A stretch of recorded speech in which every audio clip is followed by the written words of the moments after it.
Well, hello there. I am William Shakespeare, greatest playwright of all time. Are you ready? Let us begin. We shall start at the very beginning with the prologue. Now, the prologue is one of my greatest inventions. You see, the prologue is written in a perfect sonnet form.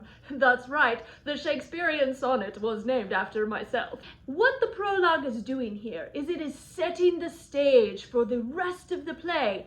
I do give some spoilers in the prologue, but it is only so that you do not miss anything that happens in the duration of the rest of the play. So if you would, please follow along with me as I read it for you. Since we are just starting out, I will grace you with the lovely sound of my reading voice. Here we go. Prologue. Enter chorus.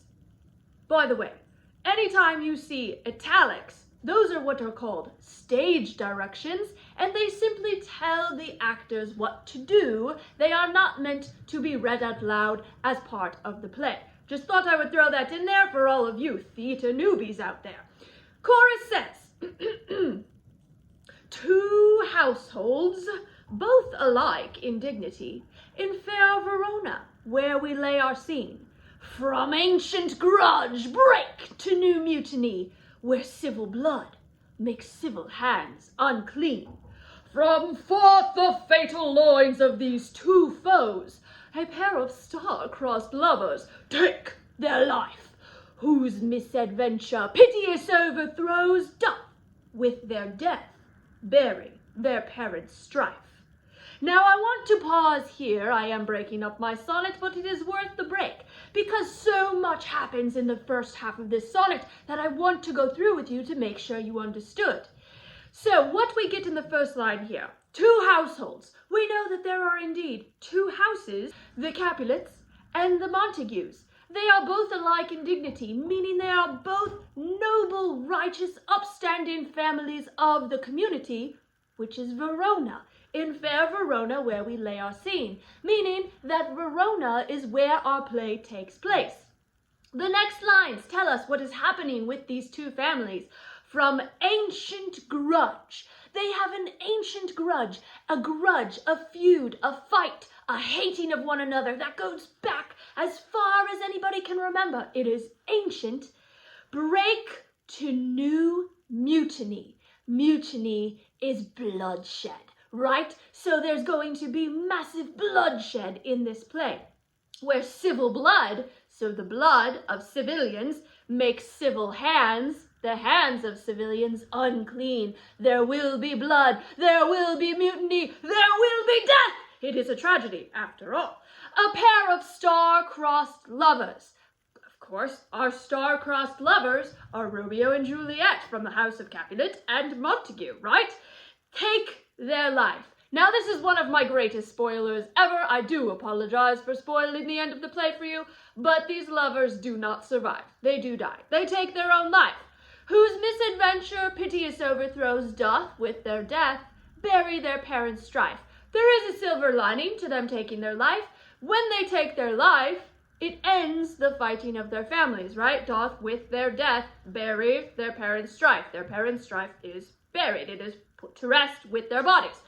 All right, we shall carry on with the rest of the prologue and then enter the real action of the play. The fearful passage of their death-marked love and the continuance of their parents' rage, which but their children's end naught could remove, is now the 2 hours' traffic of our stage, the which, if you with patient ears attend, what here shall miss our toil shall strive to mend. So it basically says, pay attention. This play is going to be 2 hours. You don't want to miss anything. All right, now let us get into Act I of Romeo and Juliet. Just to give you an idea of what is happening in this act, we have Samson and Gregory. Remember, they are servants of the Capulet house with swords and bucklers of the Capulet house. So they are wearing the garments or the, what do you call them? They're not costumes, the outfits of the Capulet house. We are in Verona in just a public street. Now, what I like to do here, since this is a tragedy, right, it is a sad play, I like to start it off with a little bit of humor, which is what we are going to be starting this scene with. So Samson is going to be talking about how he deals with insults, and Gregory is going to be making fun of him using many puns. I am very punny. Ha, ha, ha. So there's going to be quite a lot of puns in the first section of this play where Samson and Gregory are talking. I am not going to discuss all of the puns with you because we don't have all the time in the world, but your No Fear Shakespeare that you are reading should be able to help you understand most of the puns. However, let us look at the first four lines together so that we can get used to what Samson and Gregory are discussing. Samson says, "Gregory, on my word, will not carry coals." And to carry coals, if you do not know, means to tolerate insults, but it also means physically carrying coals, right? Ha! First pun comes from Gregory in his next line. "No, for then we should be colliers." Ha ha ha! And colliers is a coal carrier. So he is making a pun on Samson's line, carry coals. Samson continues to say, "I mean, and we be in collar, we'll draw."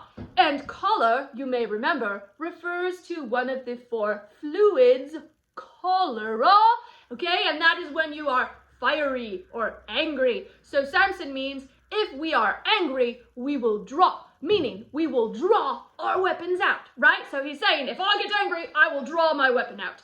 Gregory replies, "I, while you live, draw your neck out of the collar." And drawing something out of a collar means to get yourself out of trouble. So here, Gregory is again making a play on the word collar, meaning the collar, the anger, and saying collar, like draw your neck out of the collar, get yourself out of trouble. And their puns continue. What I would like you to do now is please pause the video, and I would like you to read all the way to line 30, and then resume the video and we will discuss what has happened. Pause me now. Very well, you should have just read to line 30 of the play.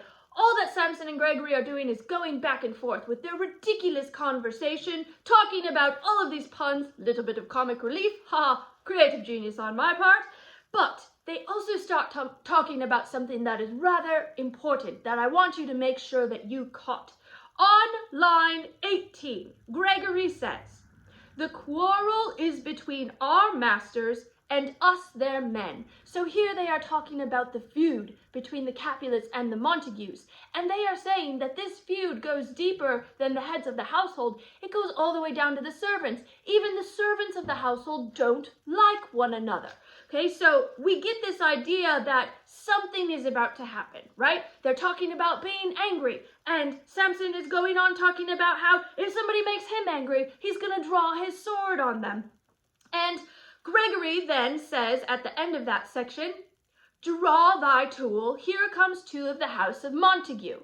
So here in this next section I'm going to have you read, two other servingmen, Abram and Balthazar, from the house of Montague are going to enter. Well, here we have Samson and Gregory from the Capulet house. They do not like the other people from the Montague house who are about to enter. So things are going to get a little heated. Now, what I would like you to do is I want you to find out how they interact with one another, right? We know that things are tense, so let's see what happens. Go ahead and pause me now and read to line 52. Wonderful. Okay, so you read to line 52. Now let's talk about what happened. So here, Samson and Gregory are talking. "Oh, we're going to fight. Have my back." "No, I'm not going to have your back. You're a coward. You're going to run away." Blah, blah, blah. Back and forth. Samson, always the wise, says, "Let us take the law of our sides. Let them begin." He's saying, let's have the law on our side. If they start the fight, they're going to be the ones in trouble according to the law. But if they get Abram and Balthazar to start the fight, then the law will be on their side, so they will not get in trouble. So he says, let us take the law of our sides, that's line 35, let them begin. And Gregory says, "I will frown as I pass by, and let them take it as they list." But Samson says, "Oh, I'm going to do you one better. I will bite my thumb at them. Oh, are you not familiar with biting your thumb? Okay, well, don't tell your parents that I did this, but biting your thumb literally means to bite your thumb. I think it's the equivalent of what you guys call giving the bird. That is what they are doing. So they are giving the bird to Abram and Balthazar as they pass by. And that is a very big insult. You don't just randomly give the bird to somebody that you're walking by on the street, because of course that is going to make them angry, right? So here Samson and Gregory are just, quote unquote, minding their own business as Abram and Balthazar walk by.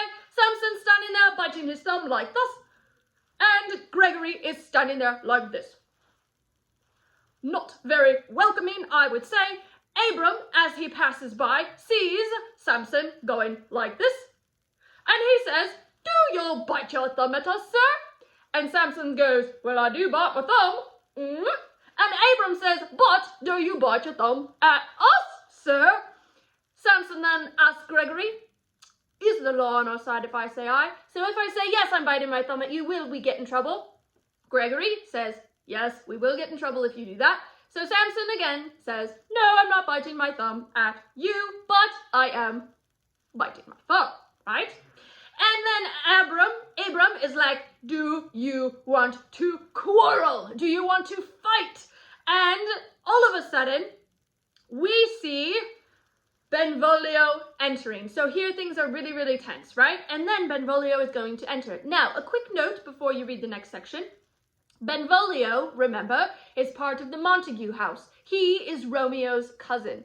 Benvolio is one of my more creative names of the play. It sounds like your word benevolent, and benevolent means friendly or kind. So Benvolio's name is an indication of his character. Benvolio is a very kind, very caring person. He does not like to start any sort of fights. You are also going to see in this next section Tybalt enter. And remember, Tybalt is Juliet's cousin. He is of the Capulet house. So here we have the Montague cousin and the Capulet cousin. They are in contrast to one another, and these two characters are what are called dramatic foils. Woo! And a dramatic foil are two characters that are in contrast to one another that help bring out the characteristics of the other. So they are opposites. So Benvolio is very kind, caring, and patient.